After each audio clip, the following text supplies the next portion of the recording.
नमस्कार मित्रों, फिर से स्वागत है आपका अपनी YouTube चैनल हिंदी की पाठशाला पर। मैं डॉक्टर धनेश आपका हार्दिक स्वागत अभिनंदन करता हूं। आज की इस कक्षा में, आज के इस सेशन में हम प्रमुख रूप से संधि का जो प्रकरण है, महत्वपूर्ण जो प्रकरण है वो पढ़ रहे थे। और हमने प्रमुख रूप से स्वर संधि के जो 5 भेद हैं, चाहे वो दीर्घ संधि हो, गुण संधि हो, यण संधि हो, अयादि संधि हो या वृद्धि संधि हो, पांचों भेदों को हमने अच्छे से समझने का प्रयास किया और आपने प्रमुख रूप से अच्छा रिस्पॉन्स भी है वो दिया है। इसी प्रकार मेरे साथ और आपके अपने YouTube चैनल के साथ आप अपना जो प्रेम है वो यूं ही बना करके रखें। देखिएगा, आज जो हम प्रारंभ करने जा रहे हैं वो है व्यंजन संधि। व्यंजन संधि क्या है, व्यंजन संधि के कितने नियम हैं, और इसके बाद हम पढ़ेंगे विसर्ग संधि। साथ साथ में हमने स्वर संधि में ही जो अपवाद है या विशेष नियम है वो भी समझने का प्रयास वो किया है। व्यंजन संधि के हम प्रमुख रूप से कोई भेद नहीं पढ़ेंगे, इसमें जो 10 नियम है, इसके प्रमुख रूप से जो 10 नियम है वो हम पढ़ेंगे, ताकि समस्त या सारी जो व्यंजन संधि है आपके दिमाग में एक इमेज की भांति फिट हो जाए, एक फोटो की भांति आपके दिमाग में चित्रित है वो हो जाए। तो चलिए हम चलते हैं आज की इस कक्षा में। व्यंजन संधि देखिएगा, व्यंजन संधि है वो क्या होती है। व्यंजन संधि प्रमुख रूप से व्यंजन और व्यंजन का मेल नहीं है, व्यंजन के साथ स्वर का मेल भी मानी जाती है। कि प्रमुख रूप से देखिएगा, जब किसी व्यंजन वर्ण के साथ व्यंजन वर्ण यानी कि व्यंजन वर्ण के साथ व्यंजन वर्ण या स्वर वर्ण का मेल होता है तो वहां पर व्यंजन संधि है वो मानी जाती है। आपको ये समझना है कि जब व्यंजन के साथ व्यंजन या स्वर का मेल हो जाए वहां पर व्यंजन संधि है वो मानी जाती है। देखिएगा, जैसे 3 कंडीशन इसमें होती है, 3 जो स्थितियां आपके सामने वो नजर आएगी। व्यंजन के साथ स्वर का, स्वर के साथ व्यंजन का और व्यंजन के साथ व्यंजन का। उदाहरणों के द्वारा भी हम समझेंगे। जैसे देखिए, वाक जोड़ ईस, इसमें क क्या है, ये देखो व्यंजन, ये मैंने यहाँ पे लिखा है। ई क्या है, स्वर, तो मैंने देखो यहाँ पर लिखा है। उसके बाद स्वर और व्यंजन का देखो, इसमें तय में क्या है, ई, तो ये स्वर है, और स क्या है, हलंत है, इसलिए क्या है, ये प्रमुख रूप से व्यंजन है।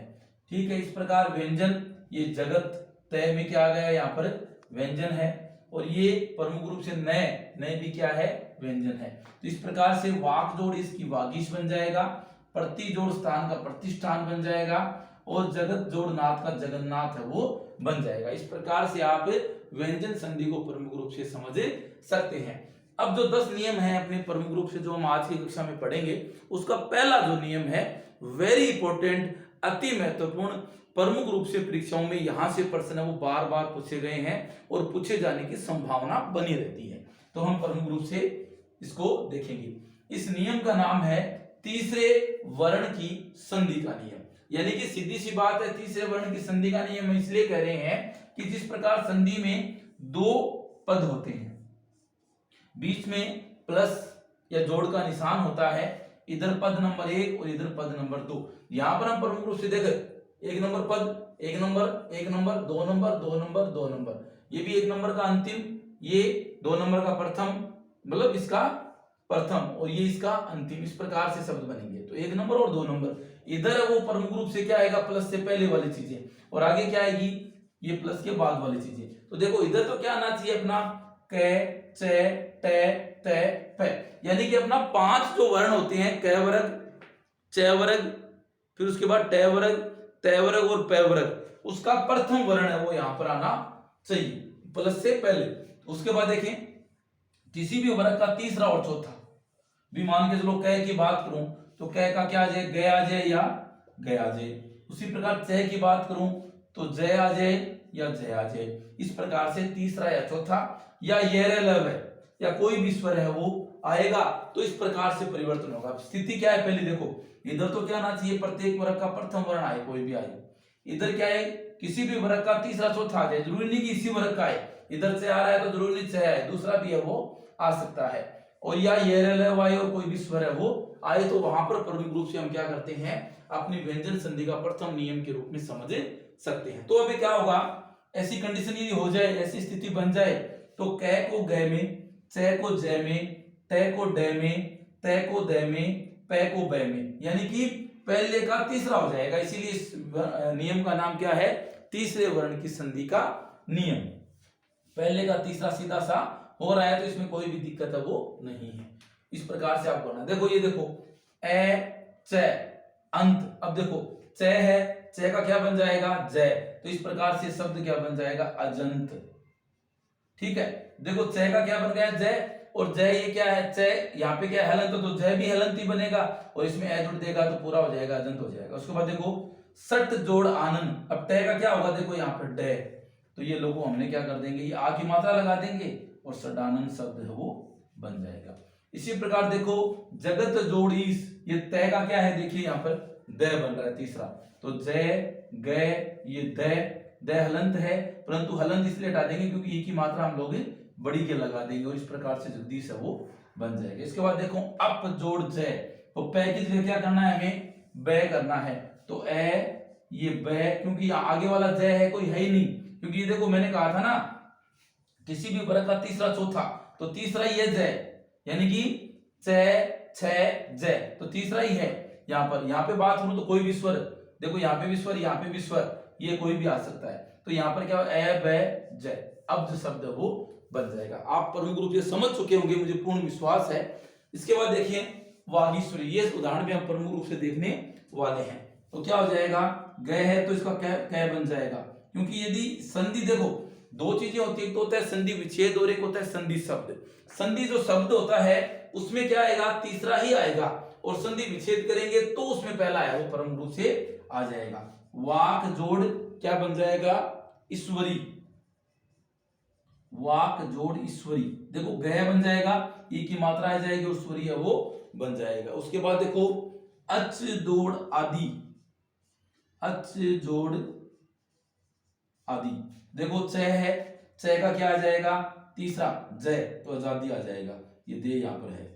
सदाचार का क्या आ जाएगा? सद, सत जोड़ आचार, सत जोड़ आचार, तो तय का क्या बन जाएगा? दय। उसके बाद क्या है? अब्द, तो ये क्या बन जाएगा? अब्द का अप जोड़ दय, ये बन गया आपका अब्द। वागदान का क्या हो जाएगा? वाक जोड़ दान, वागदत्ता का क्या हो जाएगा? वाक जोड़ दत्ता। दिग्दर्शन का हो जाएगा दिक जोड़ दर्शन। अब्दी का क्या हो जाएगा? वह क्या है? यहां पे है, तो अप जोड़ धी, अप जोड़ धी है वो बन जाएगा। यहाँ पे देखो चिद्रूप, अच्छा शब्द है, आया हुआ भी है। चित्त जोड़ रूप, देखो चित्त जोड़ रूप, अभी देखो ये यहाँ पर आ ही रहा है, ठीक है, इधर तय है वो आ रहा है, ये देखो तय, ठीक है, तो तय का किस में बदल जाएगा? दय में, और ये रह यहाँ पर आ जाएगा और इस प्रकार से शब्द बन जाएगा, ये बड़ा रू है इसलिए चिद्रूप। प्राक जोड़ ऐतिहासिक, प्राक जोड़ ऐतिहासिक, इस प्रकार से ये गै क्या बन जाएगा? ये गै यहाँ पर है। यानी आपको प्रमुख रूप से ये समझना है पहले तो कि एक तो होता है संधि विच्छेद, एक होता है संधि शब्द। संधि जो शब्द होगा उसमें तीसरा आ जाएगा, देखो इसमें तीसरा ही है, गै, च भी तीसरा, द भी तीसरा, बै भी तीसरा, गए गए गए बै, ये सब तीसरे हैं। और जो ही प्रमुख रूप से संधि विच्छेद किया तो वहां पर पहला मिलेगा, या पहला मिलेगा आपको, देखो कै, च, तय, पै, कै, कै, कै, पै, तय और कै, ठीक है। इधर आपको ध्यान रखना है, देखो ये ए आ गया, यहाँ पे भी देखो स्वर है, स्वर है, स्वर है, ये क्या है? द, तो प्रमुख रूप से ये भी क्या आ जाएगा? तीसरा है, चौथा में से है। द भी तीसरा है, दे भी तीसरा है, द भी तीसरा है, धी भी तीसरा है, और ये क्या है? स्वर है, और ये क्या है? ये रे मैंने लिखा है। मैंने सारे उदाहरण आपको करवाने का प्रयास किया है, प्रमुख रूप से आप इसको समझ गए होंगे। कुछ भी नहीं समझे हैं तो फिर प्रमुख रूप से आप कमेंट बॉक्स में जरूर मुझसे पूछें। अब हम चलते हैं दूसरे नियम की तरफ। देखिएगा दूसरा नियम, चौथे वर्ण की संधि का नियम। वो क्या था? तीसरे वर्ण की संधि का नियम, और ये है चौथे वर्ण की संधि का नियम। ये क्या है? चौथे वर्ण की संधि का नियम। उसमें देखो इसमें क्या है, पहले वर्ग में या पहले पद में क्या होना चाहिए, क च ट त प और द, यानी इसमें द है वो भी एक्स्ट्रा कर दिया एक बात। दूसरी बात इधर केवल क्या होना चाहिए, है होना चाहिए। है जो स है जो प्रमुख रूप से उसमें व्यंजनों में शामिल किया जाता है वो है, इसमें आपको यहाँ पर देखना है। इसके बाद देखो क्या करना है अपने को, क का ग वो तीसरा करना है, च का ज तीसरा, ट का ड तीसरा, त का द तीसरा, प का ब तीसरा और द तीसरा है तो तीसरा इसका कर देंगे। दूसरी बात विकल्प से चौथे वर्ण में बदलना। एक तो क्या हो जाएगा कि केवल ये परिवर्तन हो जाएगा, आगे है का है वो वैसा का वैसा हो जाएगा। एक क्या होता है कि है के स्थान पे हम क्या कर देंगे, चौथा वर्ण कर देंगे। किसका, ये तीसरा आ रहा है इसी का हम चौथा है वो यहाँ पर कर देंगे। देखिए यहाँ पे ये देखिए वाक जोड़ हरि, ये कंडीशन आ रही है, कै यहाँ पे आ रहा है, इधर देखो सब में है आ रहा है सब है वो शामिल हो रहा है, तो आपको कोई भी इसमें कोई दिक्कत है वो नहीं आएगी। वाक जोड़ हरि कै ये आ रहा है, ठीक है। एक कंडीशन क्या है, एक ये अपना कहता है कि कै है वो गै में बदल जाएगा, ये हलंत है तो इसको भी हम हलंत है वो करेंगे, इस प्रकार से हमें लिख देंगे वाक है।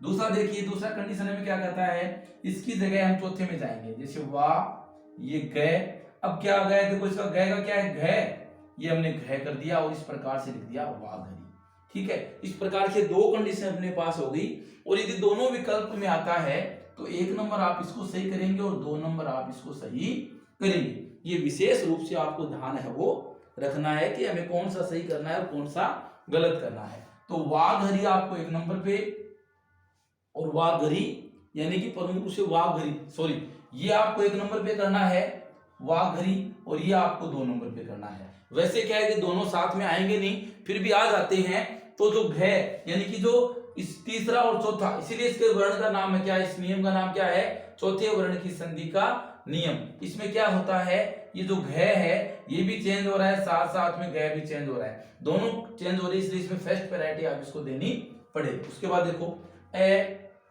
ठीक है, च का तीसरा क्या है जय, उसके बाद एक तो क्या हो गया अजहीन, ठीक है, और ये क्या आ जाएगा देखो ए जय, फिर क्या है चौथा, ये जय आता ही आएगा झीन, इस प्रकार से, क्योंकि है की जगह क्या है इसका चौथा है वो आ जाएगा, तो जय का जय आ जाएगा।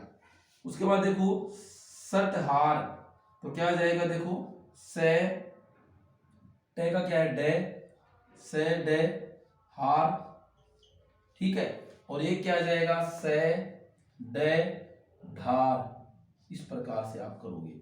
सद्धार और सदहार दोनों आपको प्रमुख रूप से आप कर सकते। पद्धति में देखो पे, ते का क्या हो जाएगा द, पे दे हती, ये क्या आ जाएगा पदहती, और एक बन जाएगा पे द ध और ती, द के बाद ध, या भी इसको आप ऐसे भी लिख सकते हैं, ये इसका सही रूप है और इसीलिए इसको माना गया ऐसा।